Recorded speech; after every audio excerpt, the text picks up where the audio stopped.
प्राथमिक माहिती मी इथं आल्यानंतर जी घेतली त्याच्यामध्ये जी कंपनी आहे त्या केमिकल कंपनीमध्ये हा बॉयलरचा स्फोट झालेला आहे असं प्राथमिक दर्शनी कळतं आहे आणि आग पण बऱ्यापैकी आटोक्यात आलेलं आहे। हे मी स्वतः तिथं जाऊन बघितलेलं आहे। 1 ते 1.5 तासामध्ये पूर्ण आग विझेल अशा पद्धतीचं चित्र आहे।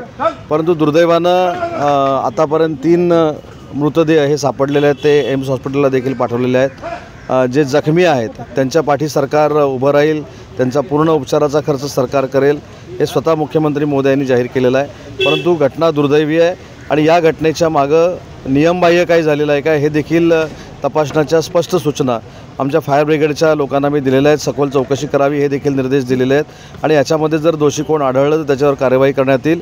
आणि याच्या पुढे जाऊन सांगतो, या सगळ्या डोंबिवलीतल्या भागामध्ये डॉक्टर श्रीकांत शिंदेंच्या नेतृत्वाखाली आम्ही एक वर्किंग करत होतो की या ज्या केमिकल कंपन्या आहेत ह्या स्थलांतरित आपल्याला बाहेर ज्या करायच्या होत्या त्यासाठी जागा अवेलेबल नव्हती, परंतु या वर्षभरामध्ये या परिसरामध्ये जागा आपण अवेलेबल केलेली आहे।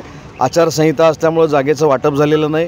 4 तारखेनंतर ह्या जागांचं वाटप होईल आणि ज्या धोकादायक कंपन्या आहेत, केमिकल कंपन्या आहेत, ह्या डोंबिवलीवासियांची जी मागणी आहे शिफ्ट करायचं त्याच्यावर धोरणात्मक निर्णय आम्ही घेतलेला आहे आणि ती कारवाई 4 तारखेनंतर आम्ही सुरू करू। नाही, ती आता ॲडिशनल अंबरनाथमध्ये आहे। ॲडिशनल अंबरनाथच्या बाजूला देखील शेकडो हेक्टर जागा आपण संपादित केलेली आहे।